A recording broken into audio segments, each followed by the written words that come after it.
अस्सलाम वालेकुम गाइस। अब ये सवाल है बड़ा ज़रूरी, बड़ा इंपॉर्टेंट और इसके ऊपर बात करना बड़ा अहम है कि ये बताएं कि पिवट जो एग्ज़िट है उसका रेफरेंस दें और इसको एक्सप्लेन करें। एक्चुअली इकोनॉमिकली इसको एक्सप्लेन करना बड़ा ज़रूरी है कि पिवट एग्ज़िट की बात मैं जो कर रहा हूँ ये किस पर्सपेक्टिव में कर रहा हूँ, क्यों कर रहा हूँ और इसका असल मकसद क्या है और ये मैं क्यों कह रहा हूँ। देखिए, मैं हवा में कोशिश करता हूँ मैं बातें करने से बिल्कुल गुरेज़ करूँ, हवा में मैं बिल्कुल बात नहीं करता। तो मैं आपको वजूहात के साथ चीज़ें एक्सप्लेन करता हूँ, उसमें थोड़ी देर लग जाती है, वीडियो लंबी बनती है, लेकिन इसमें मैं जितना जल्दी हो सकता है आपको मुख्तसर अंदाज में सब कुछ एक्सप्लेन करके आप लोगों को बताने की कोशिश करूँगा कि क्या है ये पिवट एग्ज़िट और क्यों है ये पिवट एग्ज़िट। देखिए, सिंपल सी बात है, सारी खबरें जो सारी मार्केट में भर रही हैं, छोटे टाइम फ्रेम के अंदर खबर आती है, खबर जाती है, उससे हट के, उससे बढ़ के इस वक्त मार्केट को हमें ओवरऑल मैक्रो एतबार से देखने की ज़रूरत है कि मैक्रो इकोनॉमिक जो है, जो मैक्रो एतबार है, जो मनी फ़्लो का, वो मार्केट को किस तरीके से ड्राइव कर रहा है और वो मार्केट के बारे में क्या कह रहा है। तो सबसे पहली चीज़ जो है वो है हमारी मॉनेटरी साइकिल्स, इंटरेस्ट रेट का कट होना। इंटरेस्ट रेट के कट होने के बाद हिस्टोरिकली 12 से 18 महीने के अंदर पूरी दुनिया रिसेशनरी प्रेशर में जाती है, क्योंकि यूएस जो है, जो कि बाप है दुनिया का इकोनॉमी के अंदर, वो रिसेशनरी प्रेशर में जाता है और उसकी कई वजूहात हैं। उसमें से एक सिंपल वजह आपको मैं बयान करता हूँ कि जब भी इंटरेस्ट रेट कट होते हैं तो ऑलरेडी बहुत देर हो चुकी होती है और इंटरेस्ट रेट के बड़े रहने की वजह से इकोनॉमी ऑलरेडी बहुत हर्ट हो चुकी होती है। खासतौर पे जो लोगों के डेट्स हैं और जो लोन्स हैं, इंटरेस्ट रेट बढ़ने की वजह से, चाहे वो उनके मॉर्गेज हों, चाहे वो पर्सनल लोन हो, चाहे वो क्रेडिट कार्ड के ऊपर लोन हो, जो लोग डिफ़ॉल्ट हो रहे होते हैं, जो कि मेजॉरिटी लोग दुनिया में हो रहे होते हैं, बहुत कम लोग दुनिया में जो है वो टाइम पे सारे अपने क्रेडिट कार्ड्स क्लियर कर पाते हैं, लोन्स को चुका पाते हैं, मॉर्गेज अपनी टाइम पे कर पाते हैं, उससे पहले पे करते हैं। लोग अक्सर हमेशा लेट या वक्त के ऊपर पे कर रहे होते हैं। तो वो जितने भी लोग हैं वो सारे के सारे इस वक्त अपना डिलेड पे हैं। उन लोगों की मॉर्गेजेस महंगी हो गई हैं, उन लोगों के पैसे ज़्यादा जेब से जा रहे हैं, उन लोगों की जो चीज़ें हैं वो एक्सपेंसिव हो गई हैं, ऊपर से इन्फ्लेशन ने और मज़ीद मसला खड़ा कर दिया, इनकम लोगों की उतनी जनरेट नहीं हो रही, जिसकी वजह से ऑलरेडी इंटरेस्ट रेट का कम करना एक बहुत ही बड़ा डिलेड रिस्पॉन्स है मार्केट के अंदर, मार्केट को रिलीफ देने के लिए।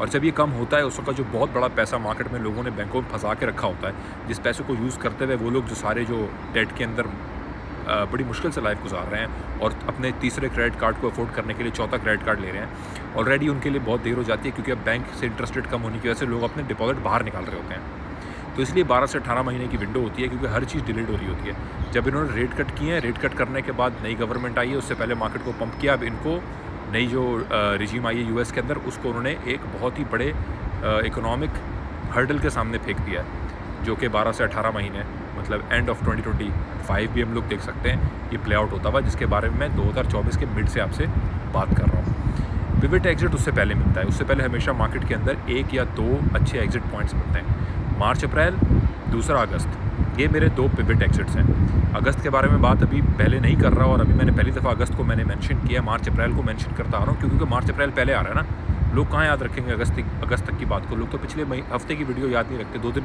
पुरानी वीडियो याद नहीं रखते।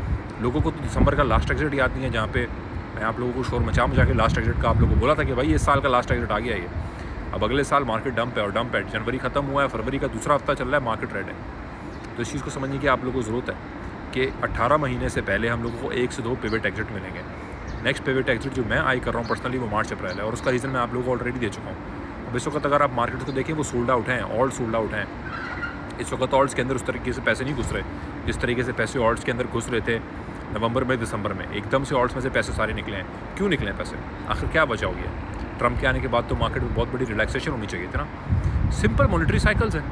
हमने एक साइकिल बाइंग का पकड़ा, फिर सेलिंग का पकड़ा, अल्लाह का शुक्र है। अब दोबारा हम बाइंग का साइकिल पकड़ रहे हैं, अगला पिवट एग्जिट जो है वो हमारा सेलिंग साइकिल होगा और ये वाला जो हो सकता है ये मेजर होगा, क्योंकि उसके बाद रिसेशनरी प्रेशर के लिए हमें तैयार होना है। देखिए, मार्केट जो है वो रिएक्टिव लोगों को हमेशा मारेगी और मार्केट जो है वो रिस्पॉन्सिव लोग जो रिस्पॉन्ड कर रहे होंगे, सोच समझ के बैठे होंगे और फैक्टरिंग करके चीज़ों को चल रहे होंगे, उन लोगों को मार्केट हमेशा रिवॉर्ड करेगी, क्योंकि वो रेडी होंगे ना। डंप उनके लिए अपॉर्चुनिटी होगी और पंप उनके लिए अपॉर्चुनिटी होगी। डंप होगी बाय अपॉर्चुनिटी, पंप होगी सेल अपॉर्चुनिटी। फिर चाहे मार्केट कुछ भी कह रही हो, चाहे मेजॉरिटी लोग कुछ भी शोर मचा रहे हो, हमेशा याद रखें, मैं ये एक बुरे दिल से कह रहा हूँ, मतलब तंग दिल से कह रहा हूँ, लेकिन मेजॉरिटी लोग गलत होते हैं। मैं ये बड़ी आजिज़ी इंकसारी से कह रहा हूँ, मैं बहुत दफ़ा गलत होता हूँ, लेकिन बात यह है कि मेजॉरिटी जो लोग शोर मचा रहे होते हैं और जो मेजॉरिटी मार्केट में शोर मच रहा होता है, वो गलत तरफ का मच रहा होता है, फंसाने के लिए मच रहा होता है। लोग फंसते हैं बदकिस्मती से, क्योंकि हर दफ़ा मार्केट में नए लोग आ रहे होते हैं और हर दफ़ा मार्केट में लोग भूल जाते हैं अपनी पिछली मेमोरी, मार्केट में लोग भूल जाते हैं।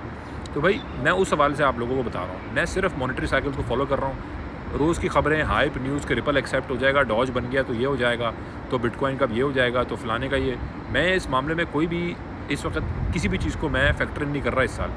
और उसकी सबसे बड़ी वजह ये है कि इंटरेस्ट रेट कटने होने के बाद ये अगला साल है, जो कि हमेशा बहुत ही फैसलाकुन साल रहा है अगले पूरे 10 साल के लिए।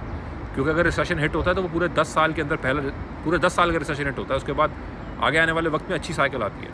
तो अगर किसी ने वो अपॉर्चुनिटी ग्रैब कर ली तो कर ली, अगर किसी ने नहीं की तो वो रगड़ा जाएगा उस रिसेशन में। तो भाई दो ही तरफ हैं टेबल के, लूज़र टेबल, विनर टेबल। और हमने कोशिश करनी है पूरी, अल्लाह के फजलो करम से हम विनर टेबल की साइड पे बैठे हों। उसके लिए हमें ऑलरेडी पहले से प्रिपेयर होकर बैठना है ना यार।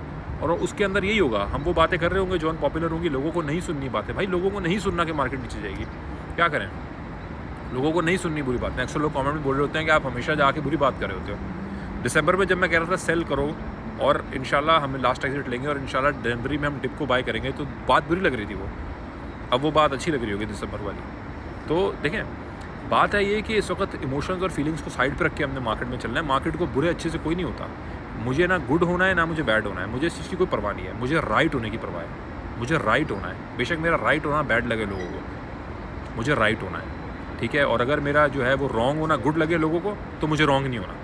बात यह है कि मुझे राइट होना है, और इंशाल्लाह राइट होने के लिए हमें पूरे एनालिसिस से प्रॉपर इकोनॉमिक साइकिल्स को चल के देख के फिर उसके ऊपर हमें फैसला लेना है। बाकी अल्लाह के हाथ में भाई। अगर इस दफ़ा इंटरेस्ट रेट कट होने के 12-18 महीने के बाद रिसेशन नहीं आता मार्केट के अंदर, तो ये 1970s के बाद से अब तक पहली दफ़ा होगा।